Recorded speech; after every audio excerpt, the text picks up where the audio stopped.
দেখো বন্ধুরা, বগের মতো কেমন ঠোঁট মাছটার। বগ মাছের ঝাল অনেকদিন পরে খাওয়া হচ্ছে। ছোটবেলা খুব দেখেছি এটা, রান্না প্রত্যেক দিনের মধ্যে ফাটাফাটি।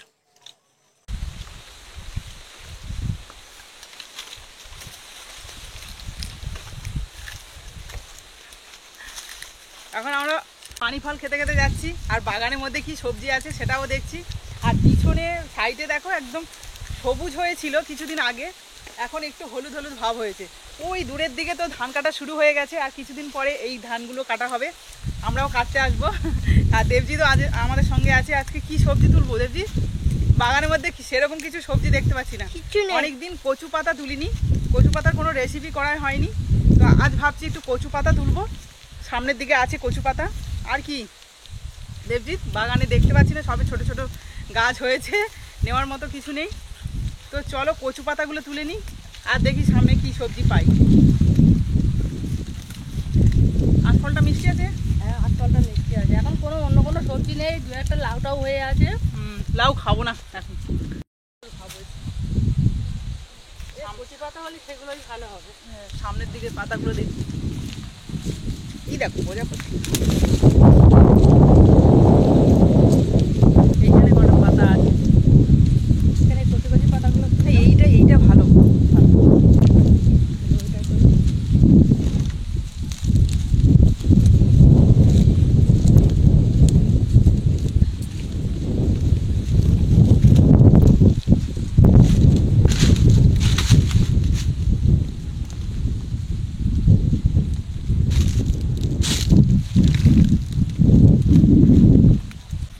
বর্ষার সময় কচু পাতাগুলো বেশ সবুজ সবুজ থাকে, ভালো লাগে এগুলো। এ দেখো ছোট পাতা, কচি পাতা কিন্তু একটু হলদে ভাব হয়ে গেছে।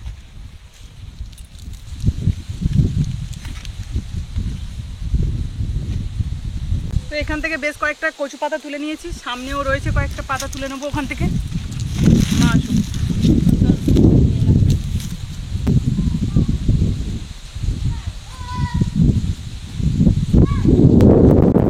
বন্ধুরা, বেশ কয়েকটা কচু পাতা আমি তুলে নিয়েছি, আর লাগবে না। আর আজ কচু পাতার একটা অন্য ধরনের রেসিপি বানাবো, একদম অন্য ধরনের, দারুণ লাগবে খেতে।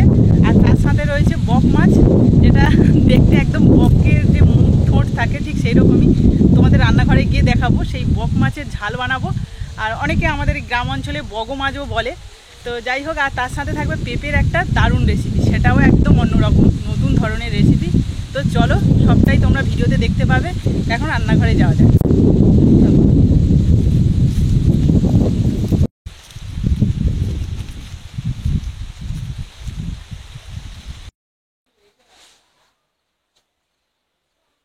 দেখো বন্ধুরা, এই রান্নাঘরের পাশে এই পেঁপে গাছটা থেকে সবসময় পেঁপে পেঁপে আর দু চারটে পেঁপে আছে, সেগুলো খুব ছোট।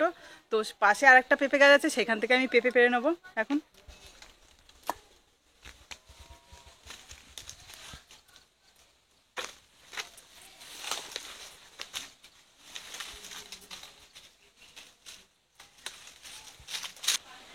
দেখো পেঁপের সাইজটা কি দারুণ।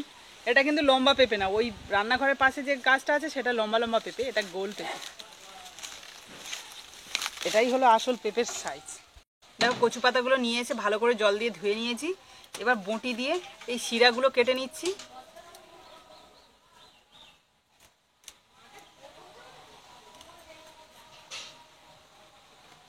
দেখো কচু পাতার এই যে উঁচু হয়ে থাকে না শিরাটা, সেইটা কেটে দিলাম। আর বাকি এইগুলো বঁটি দিয়ে কাটতে গেলে কেটে যাবে পাতাটা, সেই জন্য এই যে শিল নোড়াতে থেতো করে নিচ্ছি একটু।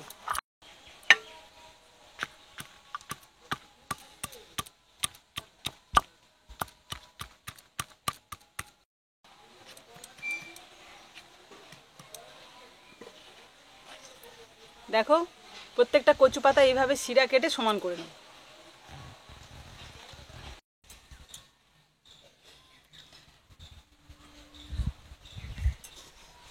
তো বন্ধুরা, সব কিছু নিয়ে তো বসে পড়েছি। আমি প্রথমে এই কচু পাতাগুলো দেখো শিরা কেটে তো সমান করে রেখেছিলাম।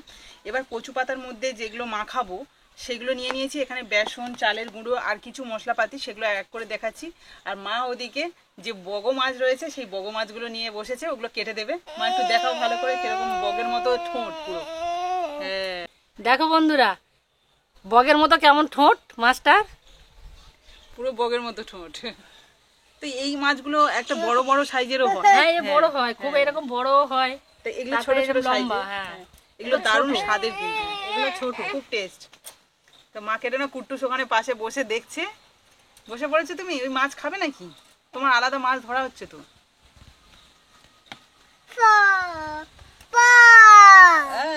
চোখ, মাছের চোখ কই? চোখ, আই। এই মাছগুলো যদি আরো বড় হতো তো আরো আরো সুন্দর টেস্ট হতো। তো এগুলো একটু ছোট সাইজের মাছ, তবে ছোট ছোট মতো খুব টেস্ট আছে। তো দেখো কিছুটা বেসন নিয়েছি, তার মধ্যে দিয়ে দিচ্ছি কিছুটা চালের গুঁড়ো, আর দিয়ে দিচ্ছি হলুদ গুঁড়ো, স্বাদ মতো লবণ, সামান্য একটু কালো জিরে, আর দিয়ে দিচ্ছি পেঁয়াজ, আদা আর কাঁচা লঙ্কা একসাথে শিলনোড়াতে বাটা পেস্টটা দিয়ে দিচ্ছি। এবার অল্প অল্প জল দিয়ে ভালো করে মাখিয়ে নেব। দেখো ব্যাটারটা ভালো করে রেডি করে নিয়েছি। এবার কচু পাতার উপরে পলিপ দিয়ে দেবো।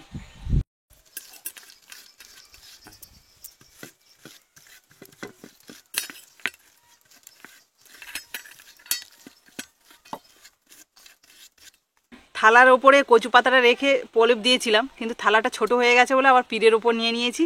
এই সমান জায়গায় সুবিধা হচ্ছে দিতে। দেখো তো একটার পর একটা এইভাবে কচু পাতার উপরে পলিপ দিয়ে দেবো।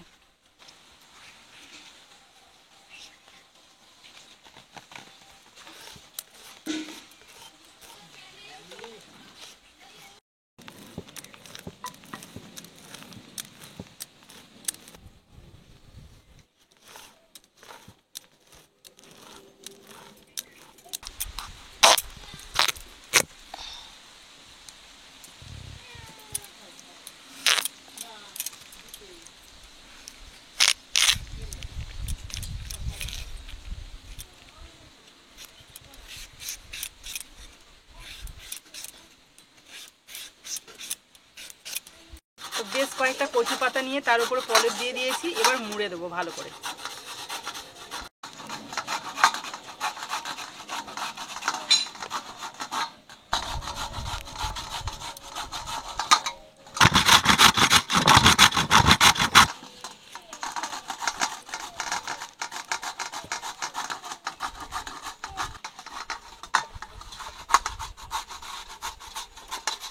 দেখো ঠিক এভাবে মোড়া থাকবে। এবার কড়াইতে জল দিয়ে তার উপরে একটা ছিদ্র পাত্র নিয়ে বসিয়ে দেবো, মানে এটা ভাপিয়ে নেবো একটু। তো উনুনে কড়াই বসিয়ে দিয়ে জল দিয়ে দিয়েছি, আর এই যে স্ট্যান্ড একটা দিয়ে দিলাম। আর দেখো একটা ছিদ্র করা পাত্র নিয়েছি, এর ওপর দিয়ে দিলাম। এবার যে কচু পাতাটা মুড়ে রেখেছি এটা এর ওপরে দিয়ে দিচ্ছি, আর ওপর থেকে একটা ঢাকনা দিয়ে দিচ্ছি, দিয়ে 10 মিনিট মতো ভাপিয়ে নেব।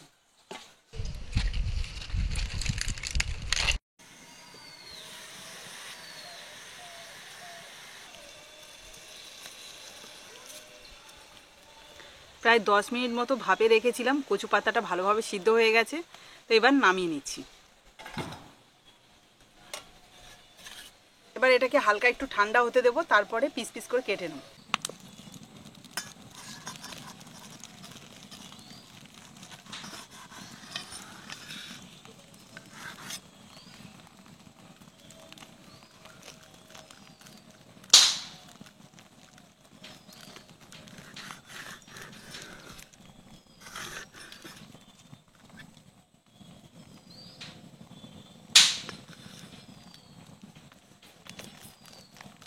দেখো এভাবে পিস পিস করে কেটে নিয়েছি। এবার কড়াইতে সাদা তেল দিয়ে দেবো। তেলের মধ্যে দিয়ে দিচ্ছি সাদা তিল, কারি পাতা, আর সামান্য একটু হিং। এবার তেলের মধ্যে পিস পিস করে কেটে রাখা কচু পাতাগুলো দিয়ে দিচ্ছি।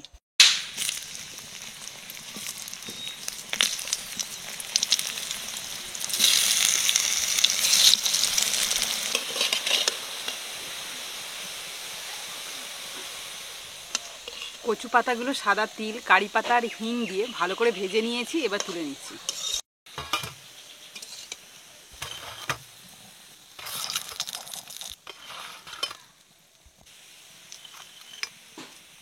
এবার আমি বক মাছগুলো রান্না করব, তার জন্য লবণ হলুদ আগে থেকে মাখিয়ে রেখেছিলাম, এখন তেলে ভেজে নিচ্ছি।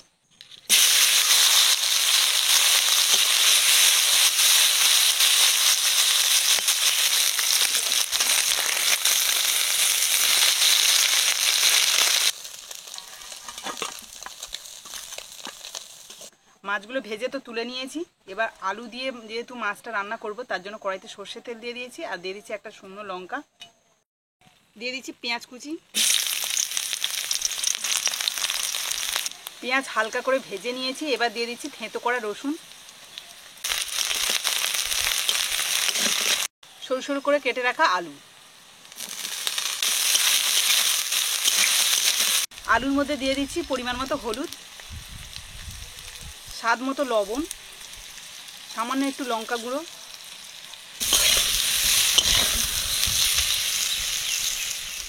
মশলার সাথে আলুটা ভালো করে ভেজে নিয়েছি। আর দিয়ে দেবো সরু সরু করে কেটে রাখা টমেটো।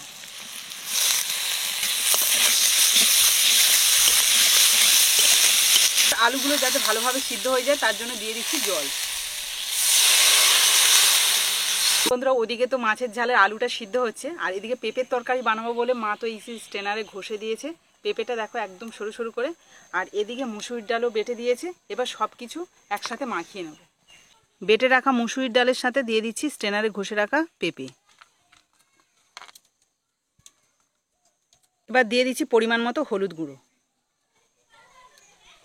সামান্য একটু লঙ্কা গুঁড়ো, স্বাদ মতো লবণ, আর দিয়ে দিচ্ছি কালো জিরে, সামান্য একটু আদা বাটা। এবার সব কিছু ভালো করে মাখিয়ে নেব। পেঁপে থেকে একটু হালকা জল বেরিয়েছিল, তার জন্য দেখো একটু নরম হয়ে গেছে। তো এর মধ্যে একটুখানি বেসন দিয়ে দিচ্ছি। ডাল বাটারে দিয়ে পেঁপে রান্না করলে তার স্বাদটাই অন্যরকম হয়, বেসনের থেকেও দারুণ লাগে খেতে।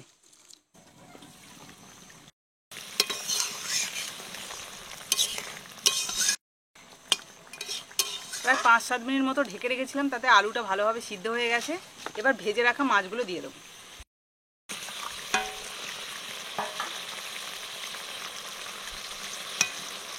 মাছ দিয়ে দিয়েছি, এবার দিয়ে দিচ্ছি একটু জিরে বাটা,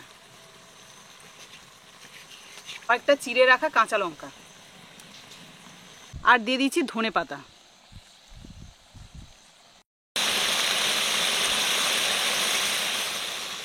মাছের ঝালটা বেশ শুকনো শুকনো মতো হয়ে গেছে, এবার নামিয়ে নিচ্ছি।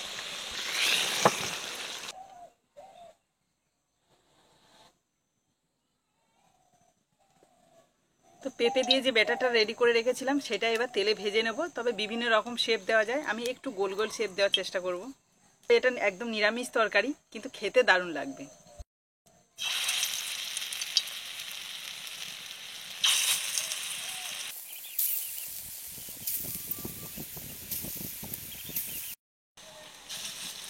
এখানে আমি পেঁপের সাথে মুসুরির ডাল নিয়েছি, তোমরা চাইলে ছোলার ডাল নিতে পারো, ওটা কিন্তু দারুণ লাগবে।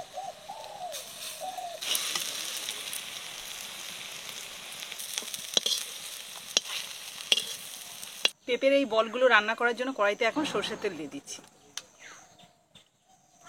এবার দিয়ে দিচ্ছি একটা শুকনো লঙ্কা, দিয়ে দিচ্ছি সামান্য একটু হিং।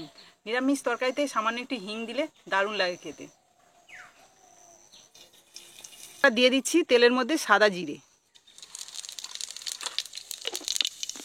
আদা বাটা, আদার উপরে একটু লবণ দিয়ে দিচ্ছি, দিয়ে দিচ্ছি একটা টমেটো কুচি, দিয়ে দিচ্ছি হলুদ গুঁড়ো, দিয়ে দিচ্ছি লঙ্কা গুঁড়ো, আর দিয়ে দিচ্ছি জিরে বাটা। সামান্য একটু মশলার জল দিয়ে মশলাটা ভালো করে কষে নিই। মশলাটা ভালো করে কষে নিয়েছি, এবার দিয়ে দিচ্ছি স্বাদ মতো লবণ। প্রথমে আদার উপরে একটু লবণ দিয়েছিলাম, কারণ ওই তেলের ওপরে আদা দিলে তখনই ঠিকরে যায় চারদিকে। এটা আমার বান্ধবী ইয়াসমিনের কাছ থেকে আমি শিখেছি, তো সেই জন্য একটুখানি লবণ দিয়েছিলাম, আর এখন স্বাদ মতো লবণ দিয়ে দিচ্ছি। এবার দিয়ে দিচ্ছি কাজু বাদাম বাটা,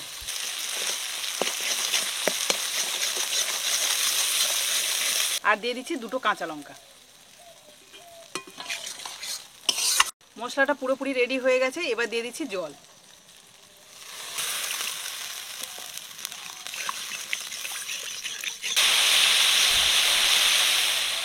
তরকারির ঝোলটা ভালোভাবে ফুটে গেছে, এবার পেঁপের যে বল বানিয়ে রেখেছিলাম সেগুলো দিয়ে দিচ্ছি।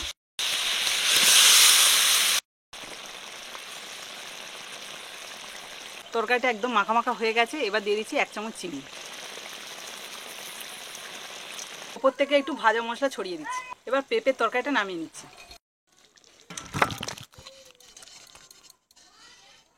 তরকারিটা উপর থেকে একটু ধনেপাতা ছড়িয়ে দিচ্ছি।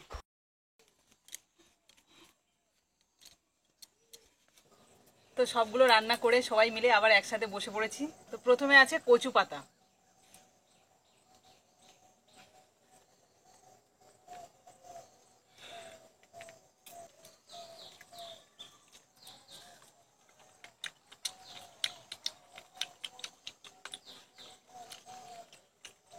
কেমন হয়েছে? দারুণ হয়েছে, তবে ঠান্ডা হয়ে গেছে। প্রথমে এটা বানিয়েছে সেই জন্য একদম এটা গরম গরম হলে শীতের সময় তো আরো খুব ভালো লাগতো। তবে এটা ডালের সাথে বেশি ভালো লাগলো। দারুণ হয়েছে কিন্তু। তা বন্ধুরা, আমি প্রথমে ভাবলাম যে বেগুন ভাজা, বেগুন ভাজা নয়, কচুর পাতা ভাজা। মুচমুচে হেভি সুন্দর। কচু পাতা বোঝা যাবে না, খুব সুন্দর টেস্ট হয়েছে। তো কচু পাতা খাওয়া হয়ে গেছে, এবার মাছের ঝাল। খাবার দাও, খাবার আগে দাও। বক মাছের ঝাল অনেকদিন পরে খাওয়া হচ্ছে, ছোটবেলায় খুব দেখেছি এটা। খাবে না? এখন তো আর পুকুরে দেখতে পাওয়া যায় না, খালি বিলে একটু আধটু হয়। বক মাছটা তো খেয়ে ভালো লাগলো, জুসটা খেয়ে দেখি এবার।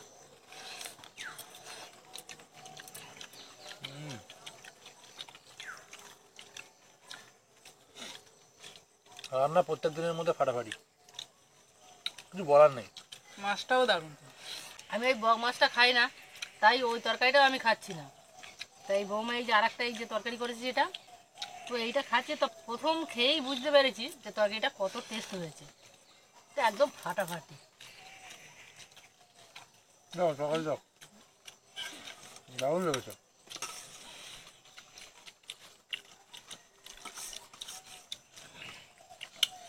তা বন্ধুরা, এই বক মাছ এখনো খেয়ে যাচ্ছি, এত ভালো হয়েছে। আবার ভাত নিতে হয়েছে। আমরা এদিকে পেঁপের তরকারি খাওয়া শুরু করেছি।